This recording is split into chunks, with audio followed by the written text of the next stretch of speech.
For this week's show with Mary Corbett, we welcome new sponsor Stitchville, USA. Stitchville is located in Minnetonka, Minnesota, a short drive from Minneapolis, and specializes in cross-stitch, needlepoint, hardanger, punch needle, wool applique, counted canvas, framing, and finishing. The destination shop has more than 4,200 square feet with a large selection of patterns, fabrics, fibers, canvas, and notions. They have a knowledgeable staff, are open 6 days a week, and offer fast shipping worldwide. You can follow Stitchville activities on Facebook, and I encourage you to visit their website at stitchville.com. Thanks to the folks at Stitchville for sponsoring this week's show, and now on to our conversation with Mary Corbett.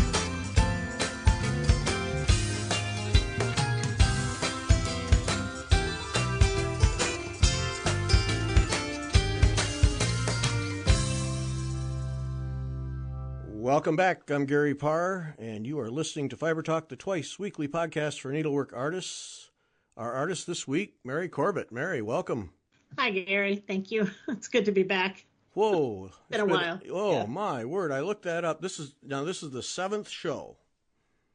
I knew that, but yeah. March 3, 2019 was the last time. Holy smokes. Couldn't believe it.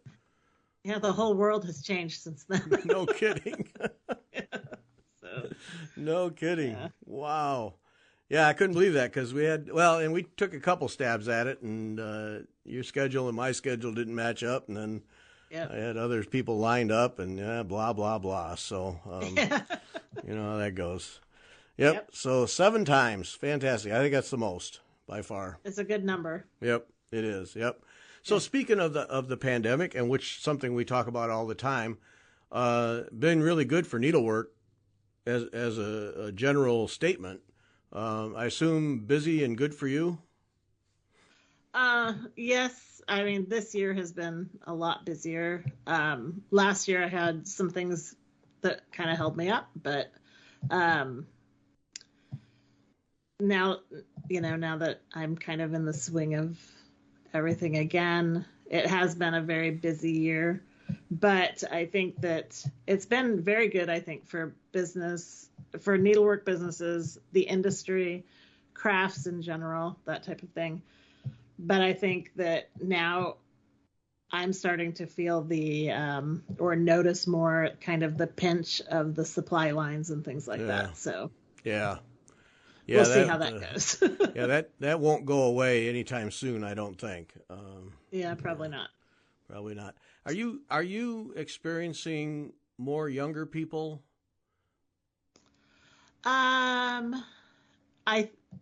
Yes, I think so. Yes. Okay. Not youth, not kids as much, as I would say the college and just post college age. So 20s into the 30s. Yeah. 35-year-olds. Yeah. Okay, that's good. I mean, my dividing line is 50, age 50. You know, yeah. Are we getting more people younger than 50? And I have a sense that we've picked up, if you look at all the techniques as a group, I think we've picked up quite a few people who have discovered it and found that there's a lot more than basket weaving a pitcher of flowers. Yeah, I went the last few times that I've been out. Just last week I was at a used bookstore, and then I was at a coffee shop probably a month and a half ago, and then the same thing at a coffee shop a couple weeks before that. I ran into younger people who were actually stitching in public. Oh. So, and that was the first time I've ever seen that. Yeah. I know people do that everywhere in big cities, but I'm in the middle of Kansas, so I don't see that much. And and 3 times, the last 3 times I've had a day out, I've seen that. Wow, so that's a good thing. That's significant, I think. Yeah. Yeah. So do you sidle up to them to see what they're doing? I'm not I don't know how to explain it. I'm not a forward person. Yeah. Yeah. when I'm out and about, and so I'll walk past, and kind of look sideways to see what they're doing. And if they are in a talky group or something like that, where like the last time before last, there was a knitter and then two people doing something in a hoop. Uh-huh. So I just said hi and, oh, what are you working on? Oh, nice. Yeah. So it was just a short little blurb, because I don't want to just force myself into Right. somebody else's outing. Right. So, Yeah. It's their life. but, You leave them alone. Yeah. That's right. So, but it was kind of neat. I was happy to see it. Yeah. No, that's good. That's encouraging. Yeah. Yeah. The knitting people, they amaze me. I mean, they'll knit anywhere, anytime. It's, Yeah. And they don't even have to look. no, I know that's the part. Yeah. Just sit there. I'm so jealous. Yeah. Sit there talking to people, just talking away, and the needles are flying, and Yeah. I'm not a knitter. I've tried. I tried twice, and I just cannot seem to get it at all. And I can't keep track of what I'm doing. And maybe 2 times is not enough, but tried it once. Nope. Not. No. Nope. Pass. Just pass. I like the idea of it. I love the idea of it. I would like to. I have 2 sisters who knit. They knit beautifully, so I just let them do it. Yeah. There's a lady out of South America somewhere, Sao Paulo, I think. I don't know. I'm not going to try and guess. Anne Galante. She is a crochet maniac. And I follow her on Instagram, and it's all Portuguese. I don't know. I think it is. Okay. All right. So, I can't understand her, but she is just a crocheting maniac, and she's one of those. Everywhere she goes, she has those needles flying. That hook is just going, and she's always doing little clips. She's in a bus, she's in a car. She never stops. Never stops. Yeah. That's fun. Yeah. Yeah. Yeah, she just did a trip to Africa. And oh, wow. They're out in the bush, and she's riding along to go see, elephants or whatever. She's riding along, just crocheting her brains out. Gotta hand it to him. That's funny. Yeah. Yep. Yeah. That's funny. Gotta hand it to him. Yeah. Now, books. You mentioned books. You have really built up a collection of reviews. I mean, if people wonder if a needlework book is worth buying, I mean, I tell you, go to your site because you've done a ton of them. That fun for you to do those? Oh yeah, I have a thing about I have a thing with books. You do have, yes. That is well established. Yes, and I mean not just needlework books. I like books in general, and so I enjoy doing the reviews. I enjoy seeing the books, and I love seeing them before other people. Yep. I know that sounds terrible, but okay. I do like it when I get an advanced copy of a book. I'm like, oh, wow. So I like the books, and I like doing book reviews. What makes a good needlework book? If people are, what should it always be a complete thing so that you can get all the basics in addition to some projects? What is it that gets you excited? Well, it depends there are different types of books, different types of needlework books. There are some that are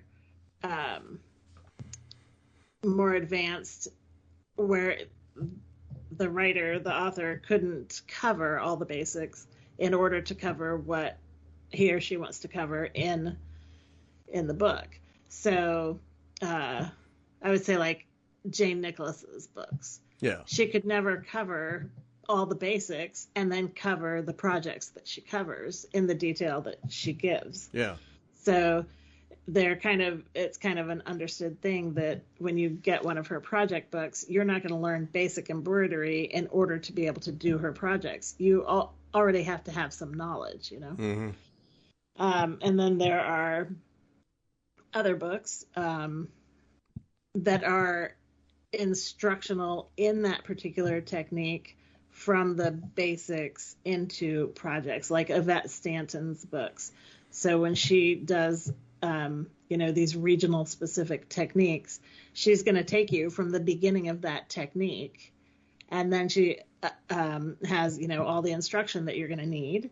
And then she goes into her projects in detail. So you get the instruction from the basics and the projects. Yeah. So it really just, it depends on the book. Yeah.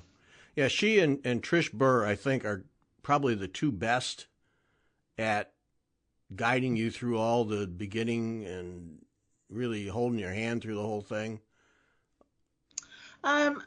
Trisha's, I love Trisha's books. They're beautiful. Her work is beautiful, but her books are not as detailed and instructionally detailed as some. So, for example, if people ask me, where do I go to learn something, to learn long and short stitch shading, should I buy, Trisha's latest book, or should I buy this or that? So normally I don't direct them directly to Trisha's latest books, like the Kew Gardens book, for example. Oh yeah. You're not going to get that step by step. But she does do step by step, but it's not it's not the same level for the person who is, just getting into needle painting as some other sources. Like I think Tanya Berlin's kits, if you're familiar with her stuff, yes, her kits and the instruction in her kits is so thorough that whether you have ever tried needle painting or not, you're going to be able to do most of her projects because her instruction is just so very thorough.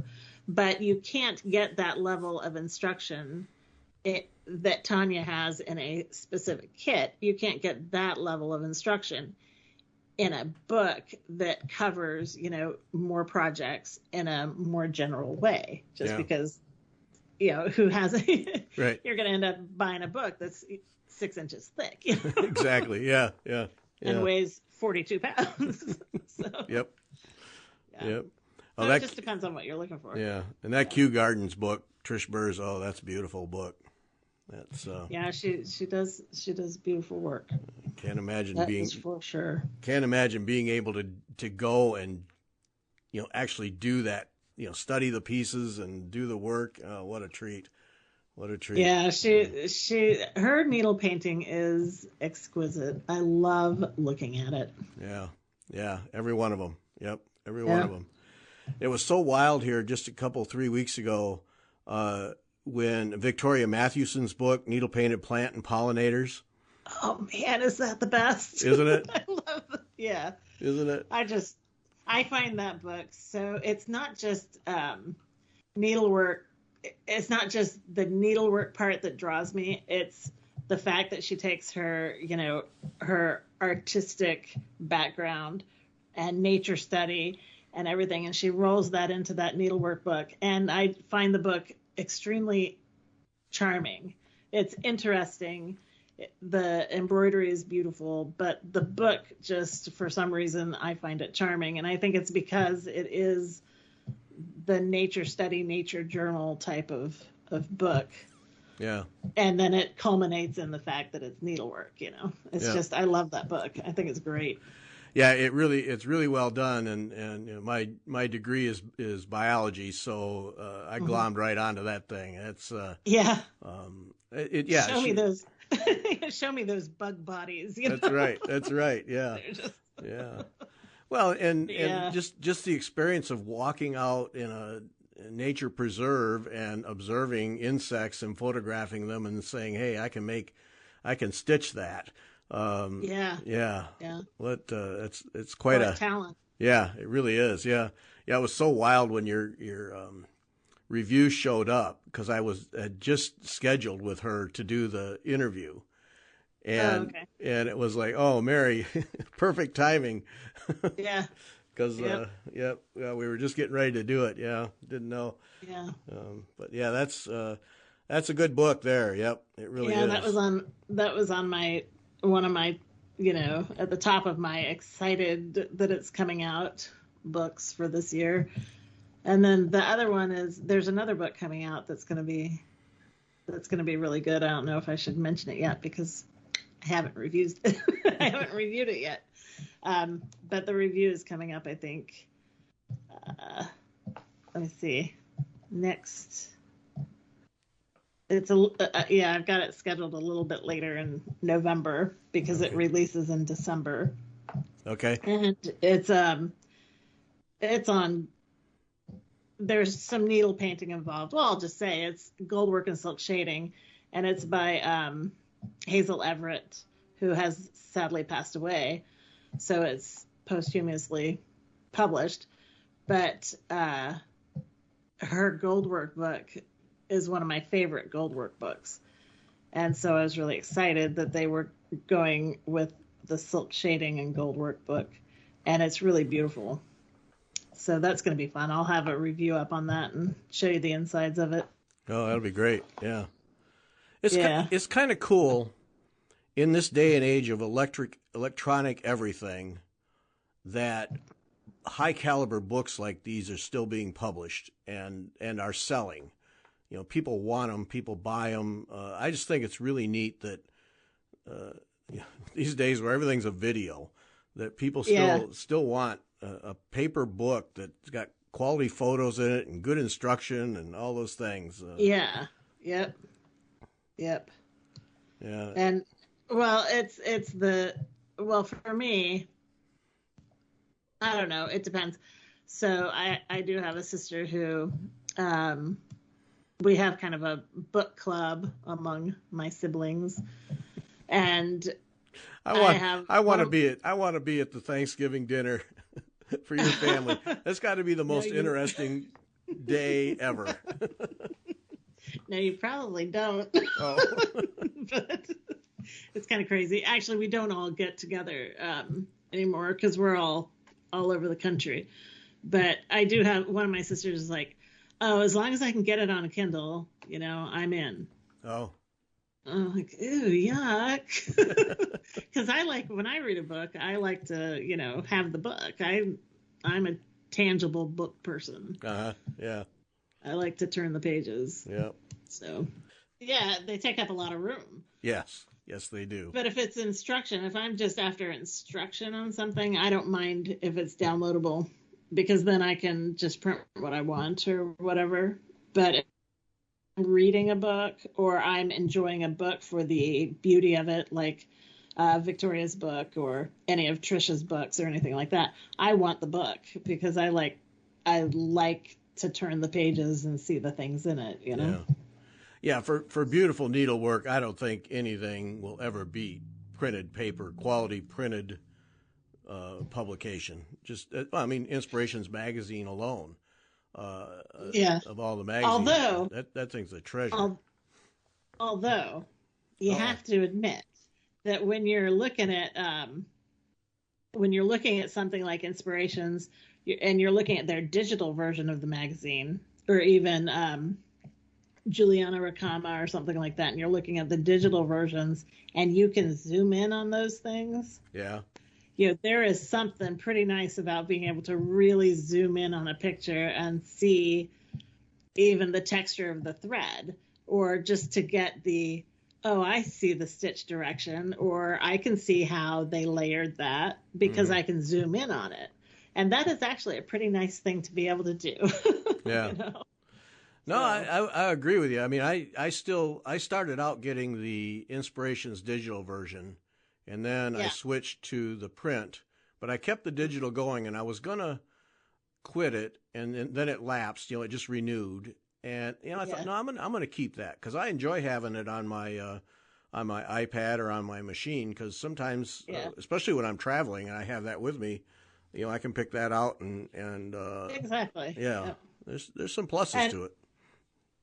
The other plus too is that you can print the patterns, and to be able to print the patterns and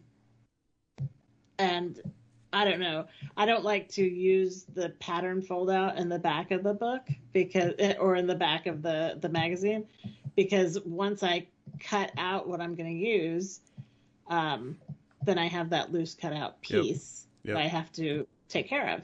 So I like to be able to print the pattern, straight from the magazine, the pattern that I'm going to use, and use my printed copy without having to trace, to trace a pattern first.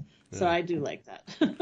I know what you mean. I don't like taking things out of books or magazines because to me, it just, I don't know. I like to keep them intact. Well, I would lose them just because I'm such a, I'm such a slob. I would just lose it, or leave it somewhere. Or, I don't know. I just anyway. I can't bring myself to taking them apart. It's just a thing I have. Either. Yeah, it's a thing. Yeah. I wanted to ask you now, Elisabetta Sforza's See to Stitch book. Now you did a project out of that.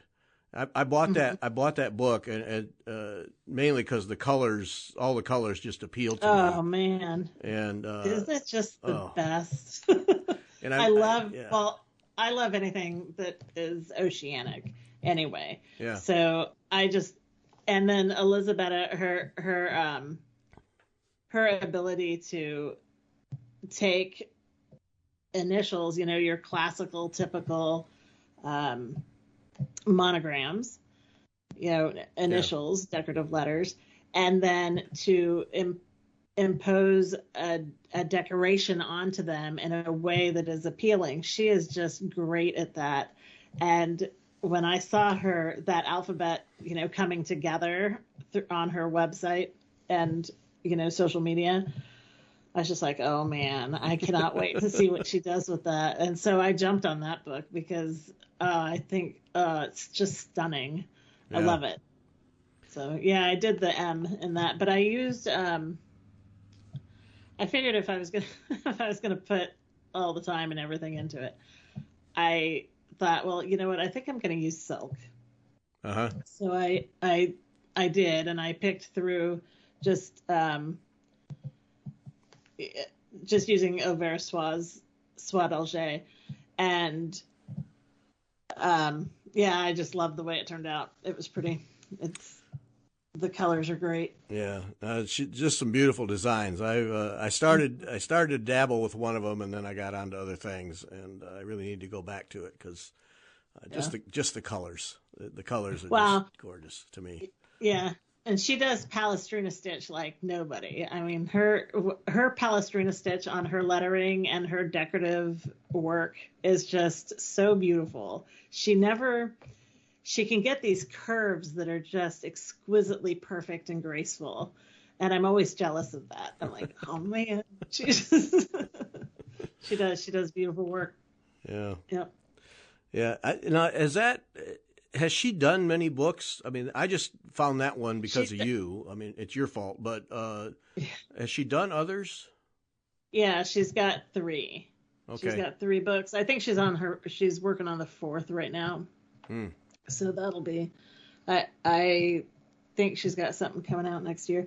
So she did a floral alphabet one, and then she did the wheat field design, which is, it's like a collection of wheat and poppies and little cornflowers and little marguerite daisies, and in an alphabet, but she also has different motifs that can stand alone without decorative initials. So frames and edges for, household linens and things like that in the poppies in that collection of wheat, poppies, cornflowers, and daisies. So you've got those very classical colors of, the reds of the poppies and the blues of the cornflowers and the golden wheat and everything. And it's just really, really pretty. So that's a nice book, and it's not as intricate as the See to Stitch book.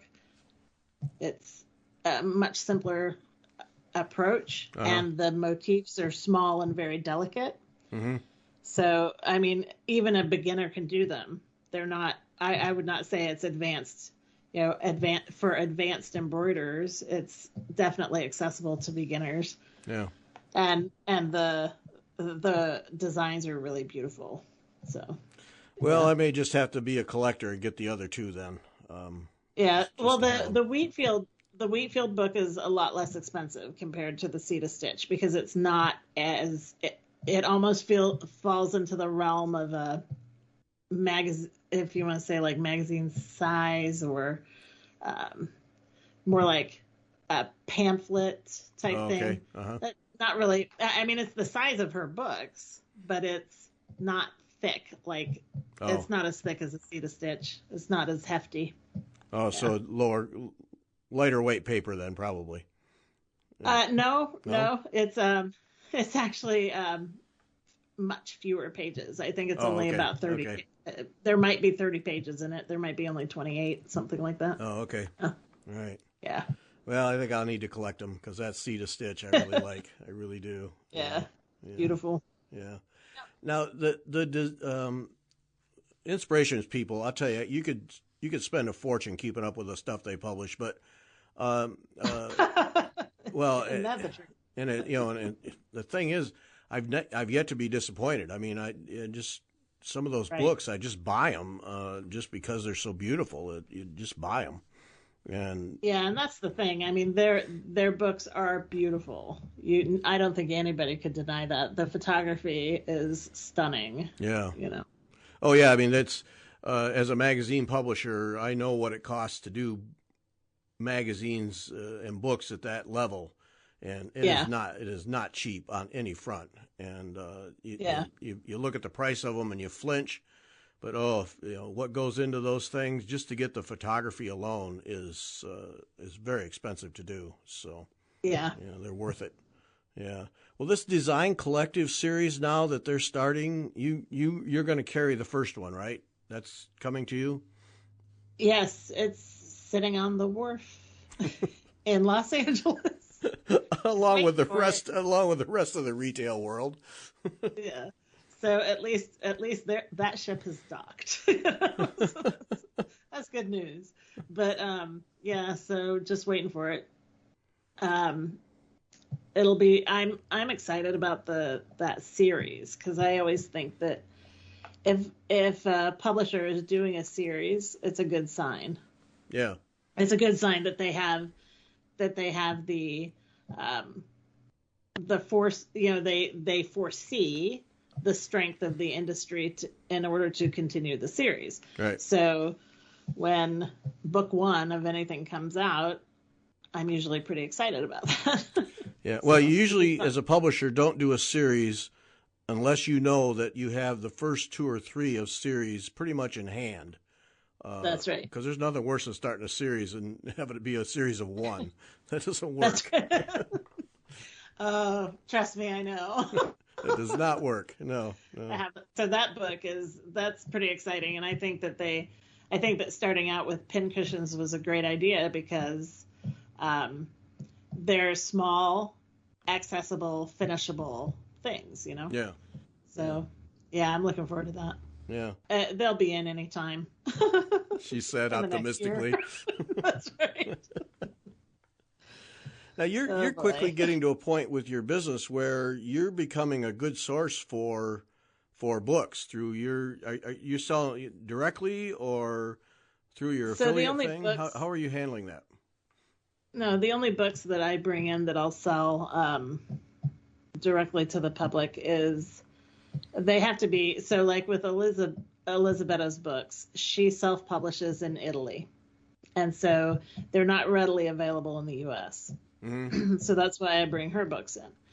The inspirations books are not handled in the U.S. through a publisher like Search Press or anything like that. Yeah. They're handled independently. The inspiration sends them to a distributor here, and then they come to shops, needlework shops, and things like that. So I'll do the inspirations books. Alison Cole's books are published independently by her. She publishes them herself. She self-publishes. So I bring them in because that way the U.S. audience, has access to them without paying the Australian shipping and that type of thing. So those are the only type of books I bring in. I would not stock books that can be had readily on Amazon because I couldn't afford to. Yeah. So. You kind of have to find your niche. And by the way, Allison Cole's books, if you want a book to drool over, in my opinion, yeah. Yeah, her books are great. I mean, she's just such a master of what she does, So her books are wonderful. I don't have a gold work or stump work in stock right now, but I'm getting ready to. I mean, they're. I'm getting ready to. I'm hoping to. Well, I own the gold work. I do not own the stump work, so I'll be watching to get one when you get it in stock. Yeah, it's worth having. It's if you like, if you're interested in any kind of that type of dimensional embroidery and historical stump work and stuff, it's such a great reference book. So yeah, and her artwork her design work is just exquisite, and it's just fun to look at. Just simply that. Fun is a good word for it. I like, it's always vivid and alive. Yep. Yeah, she's a good one. Now, another thing that I've learned from you is these old books, and I have to say I've downloaded a truckload of them. These old books that are available for free as downloads, these ancient books. Boy, you have really, for me at least, opened up a whole new world. Because this needlework stuff doesn't get old. I mean, if it's from the 1800s, it still works. That's right. Yeah, but that is such a resource. I wish more people knew and would use that. I don't know. Maybe it is used heavily, but so many books available. Wow.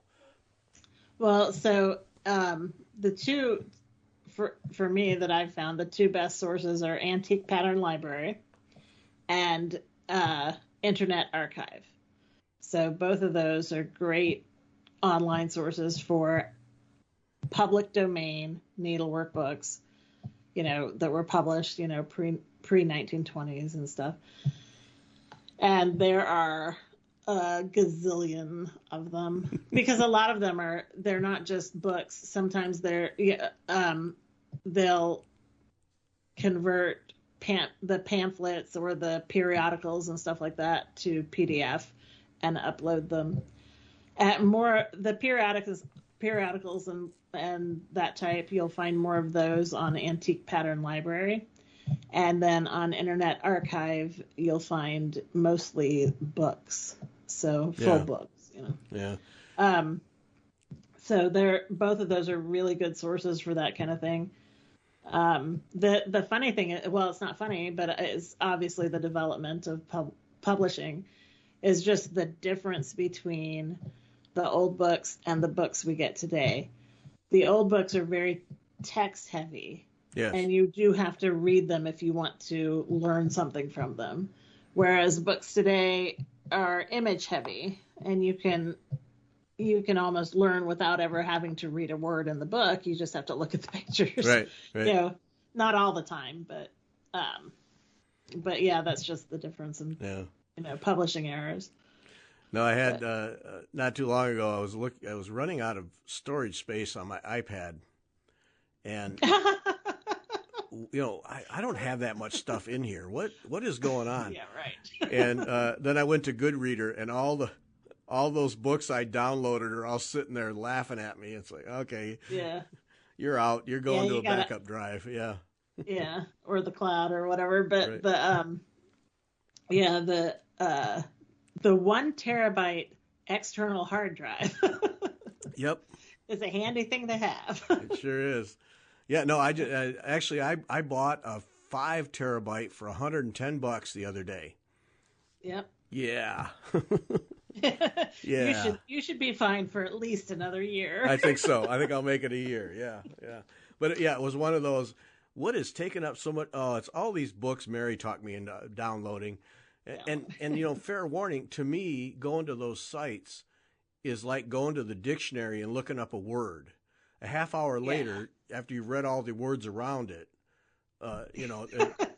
you go for that book, and wait, there's this one over here, and there's this one over here, and it's yeah, it's a rabbit hole. That's what I call it. Yep. No, that's a real source. Yep. Really good stuff. Yeah. Yep. People should take advantage, and that's just it. I have so many of them now that I've downloaded, and they're all just ideas, and there's motifs all over the place, and all kinds of things. Yeah. Little bits of inspiration. All right, now we just moved in June, and that's right. One of the advantages of moving was we have 2 bedrooms on an upstairs level, so 2 bedrooms and a full bathroom on an upstairs level. So we each took one for an office, and so you were on my mind most of the summer because that gave me. Wait, Gary. Huh? If you have 2 bedrooms and you each took one for an office, where are you sleeping? Well, that's down the next level down. There's the master bedroom. Oh, okay. Yeah. Okay. Sorry. Yeah. I was gonna say. Yeah. So you were on my mind because I said, all right, I'm gonna set this one up the way I want it. So I'm gonna have all my stitching. I'm gonna have it sound controlled for recording, and then of course my paying job space for that. So I just said I'm going to do it right this time, and I thought many times about you, and every now and then I'm gonna reorganize. I'm gonna get this all together. I'm gonna redo things, and I use several of your articles to kind of guide me to put things. There's got to be space to work. You can't have everything all crammed together. And storage. Yeah. I worked so hard to have storage, and I've been pretty happy with it. And that's good. Yeah. Now you've got the house that you rent, or the townhouse duplex. Yeah, it's a duplex. Yeah, and that's worked out. That's been 3 years since you got that. Oh yeah, at least. Yeah. Yep. So I rent this for those who don't know or who are wondering who is this person he's talking to. I live just down the road, so I can just walk across the street and down the road. I can actually see my house from this little duplex that I rent, and the problem is I couldn't operate my business out of my house anymore because I have a small house. It's a really small house. So I rented this duplex, and it's a 2-bedroom. It's got 2 bedrooms, a bathroom, a living room, and a kitchen. And I turned 1 bedroom into my office space where I have, again, like you, recording stuff and photography stuff set up, and all my printers and computers and whatnot. It's just, but then I also have the closet in here is full of things like slate frames and trestles and all kinds of stuff. So that's 1 room, and then the other room is the other bedroom is actually my storage and shipping room, and it doesn't look like a duplex that people live in because it's got industrial shelving in it now. So I finally said, you know what? I can't treat this place like a living place. Right. Which was my first inclination when I moved in. Oh, this is so cozy. It's so cute, la-da-da. But the fact of the matter is you can't operate that way when you're, shipping things. And store, having to have a place to store supplies, organized supplies that you can see what you have and how much you have. Yeah. So I set up industrial shelving in there, and it looks like, it's not, nobody would walk in and say, oh, this is so cozy and cute, because it's just not. But it works wonderfully well for what we do, Yeah. So. Well, that's so the for thing. now. Yeah.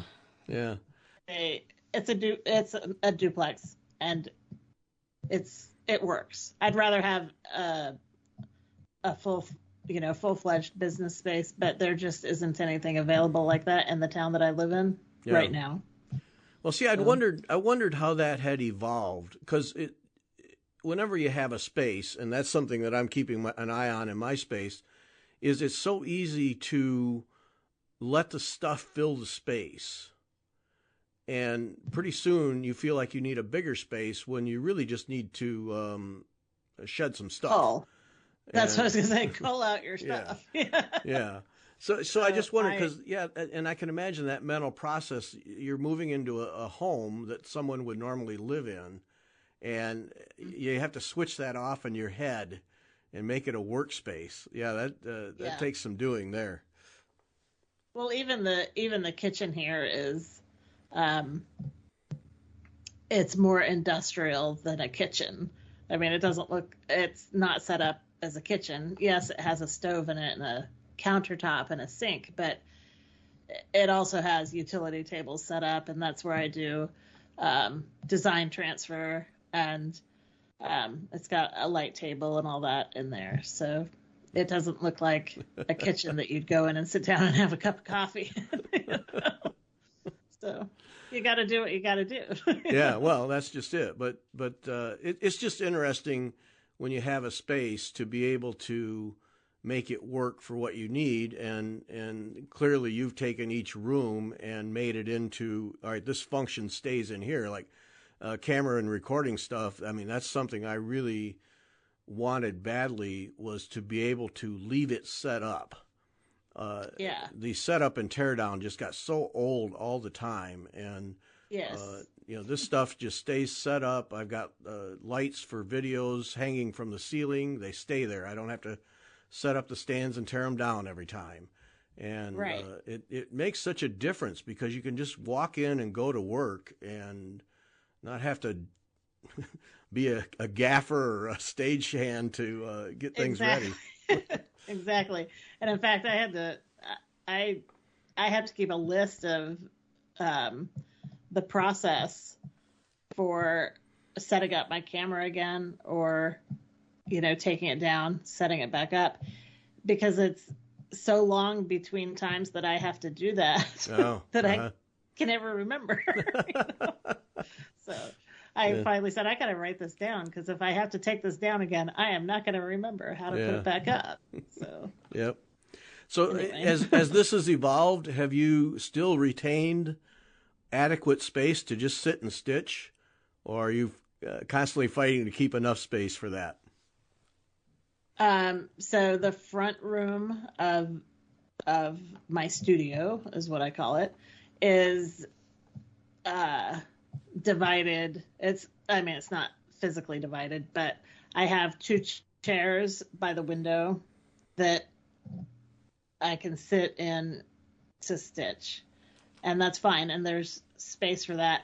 I also have a work table that's just for, stitching, but I can also convert that into packaging space when I have a big run of kits and stuff to put together. Mm-hmm. And then I have another work table that's on risers that's used for cutting fabric and stuff like that.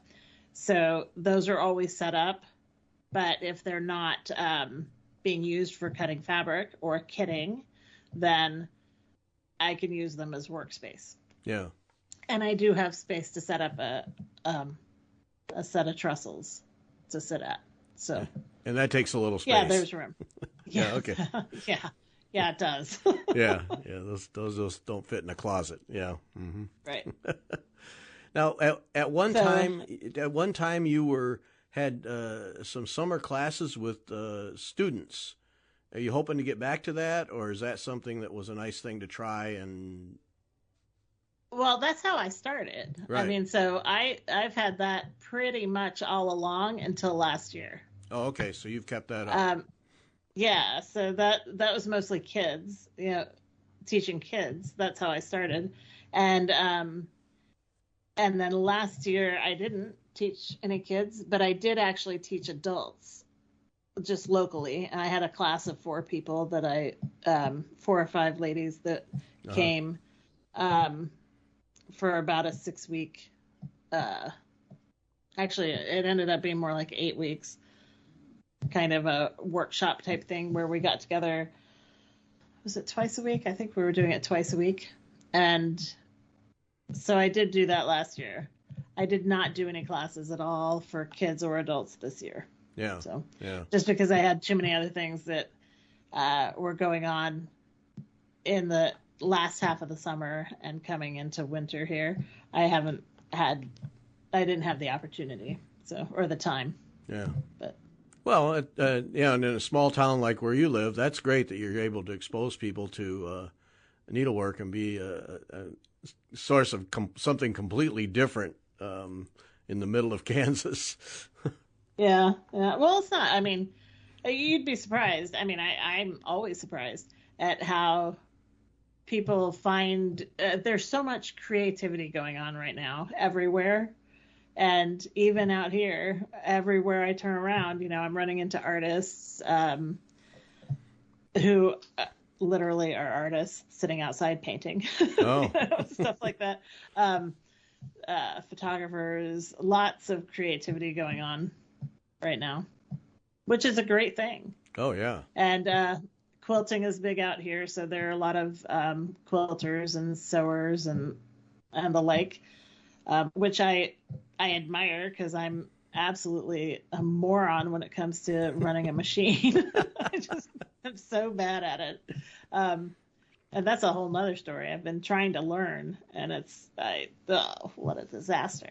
But I finally I was given a beautiful Bernina sewing machine. Whoa. When, it's like a nice one.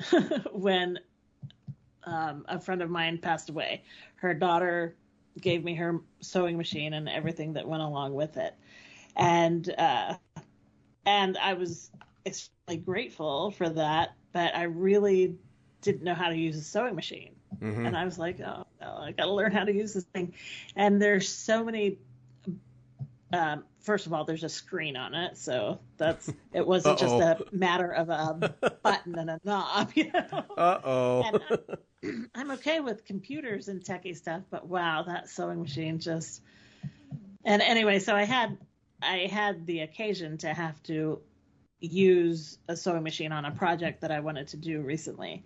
So I sat down to do that, and I could not conquer that machine. And I finally said, that is it. I have got to get a sewing machine that has one knob or two knobs on it, no screen, and I have got to figure out how a sewing machine works.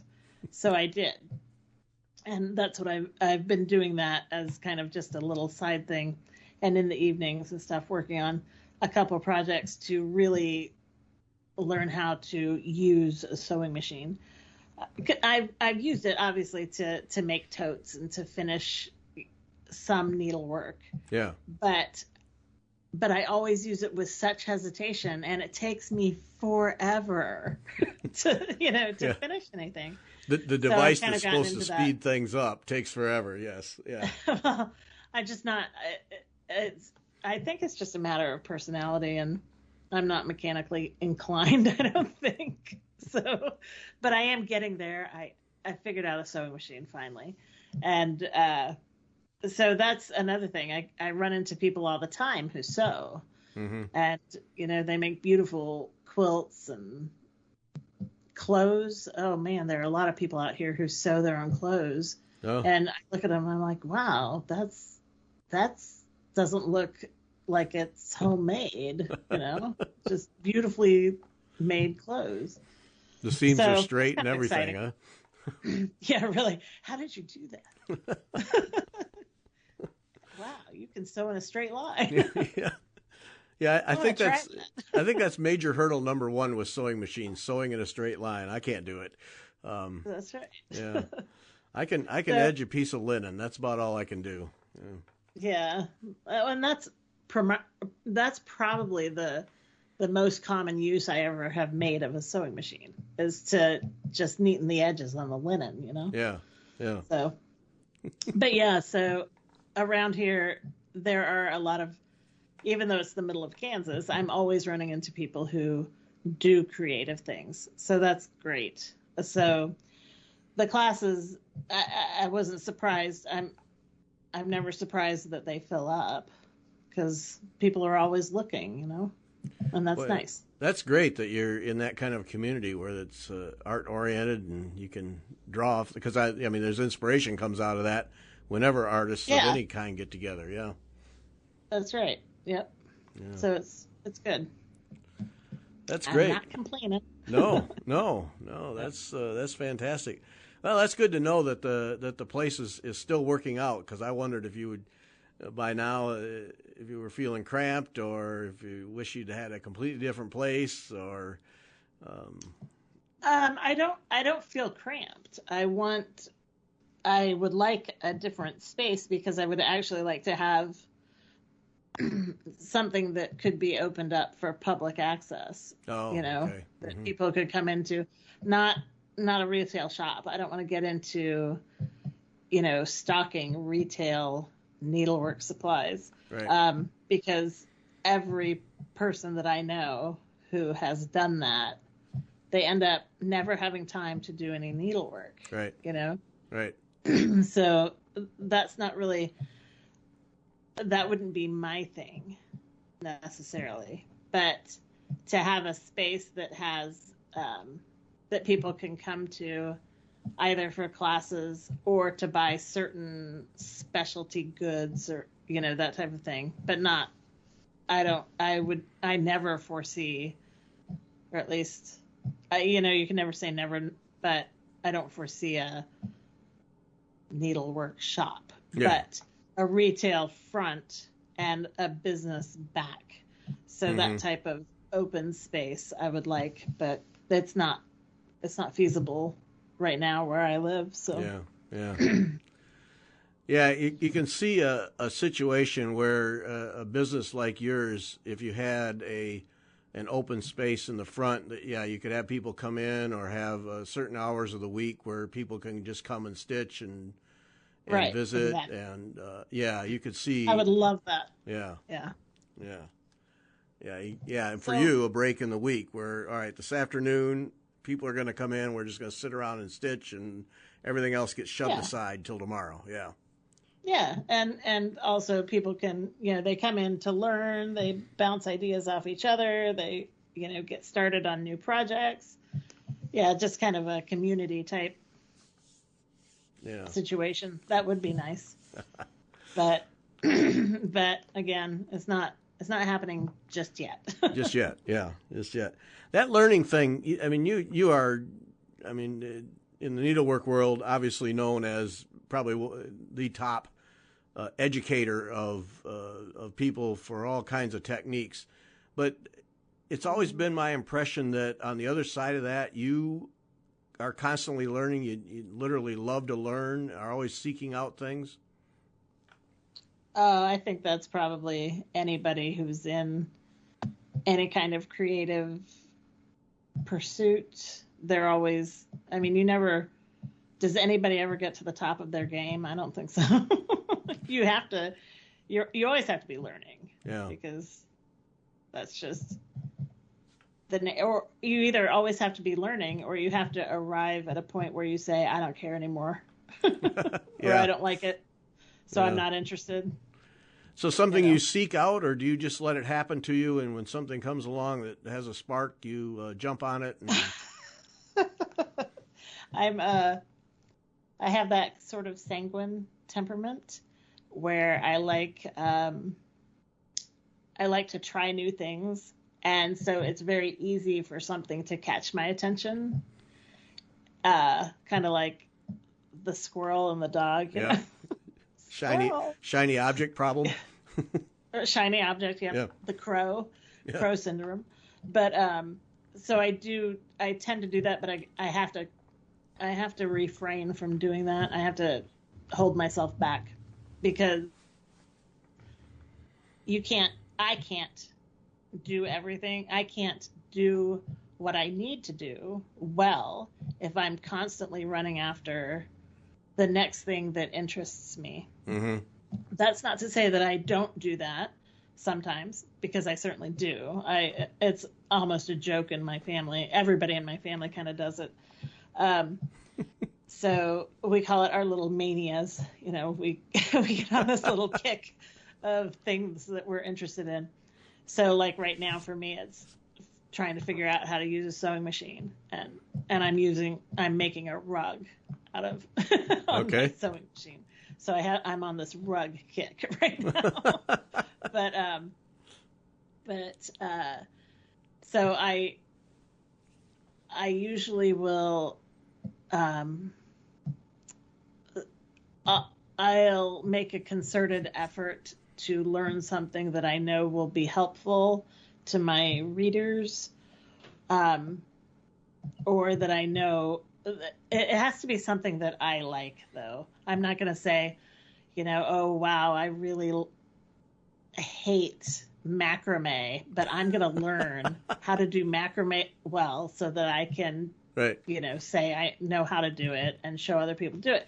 If I don't like doing it, that enthusiasm isn't going to be there. Right.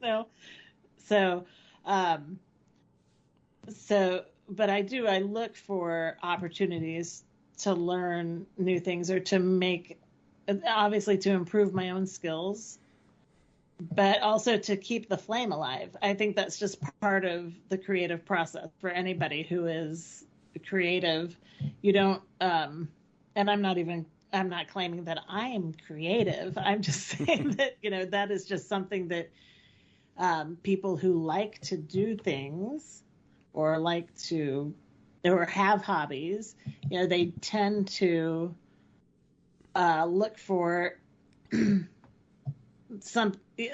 bits of inspiration, or the next thing to try, or the next thing to learn or master. Sometimes you're after mastery. You're not just after, I'm going to dabble with that, and if I didn't like it, I'm going to throw it aside. You'll say, okay, this is something that I need to know, and I need to know how to do it well. Yeah. So I'm going to invest my time in learning how to do that well. Yeah. And even to the point of, I'm going to go take classes, or I'm going to seek out somebody who really knows how to do this and make sure that I'm doing it right. Mm-hmm. Yeah. That type of thing. I think that's most creative people will do that. They'll pursue the things that interest them, and they'll learn how to do them. And they won't just say, I have learned this thing and I can do it, and now I'm never going to ever do any other thing that's different from this thing. It just it doesn't work that way. Right. Or at least I don't think it works that way. I don't know. It doesn't work that way with me. Yeah. So I do look for opportunities to learn new techniques and things like that. And or to practice techniques that I already know that I might not be great at. Mm-hmm. That type of thing.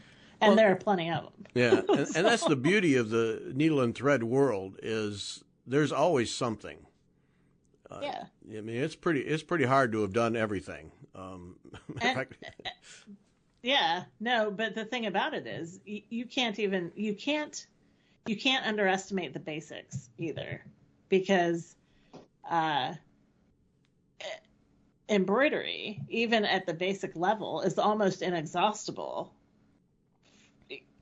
when it comes to being able to produce or make or create beautiful things. Mm-hmm.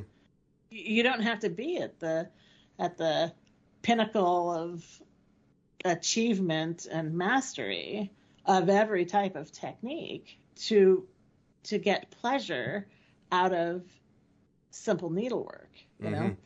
So you can go to the basics of embroidery, and you do have almost an inexhaustible source of constant creative entertainment if you really just played only with the basics. Yeah.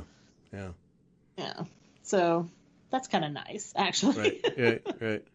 Well, that's kind of my response whenever somebody says, "Oh, I've just kind of lost interest in, say, cross stitch. I don't know what to do." There's 1,000 other things. Go try something. Exactly. It's just needle and thread. Go give it a try, and you might find you enjoy it. And if not, you'll certainly learn something. And then that's right. Go back to your needle point. You'll be fine. But yeah, well, and often you might grow bored with a technique or something like that if you're doing something that's repetitive. And going off and trying something else will bring the spark back for what you originally loved to do. Right. Yeah. So yeah, you get all charged up again, and off you go. Yep. That's right. That's right. Yep. All right, Mary. It's been fun. We got to do this more often. Yeah. We should. Yeah. Yeah. Number 8 will be not 2 years from now. How about that?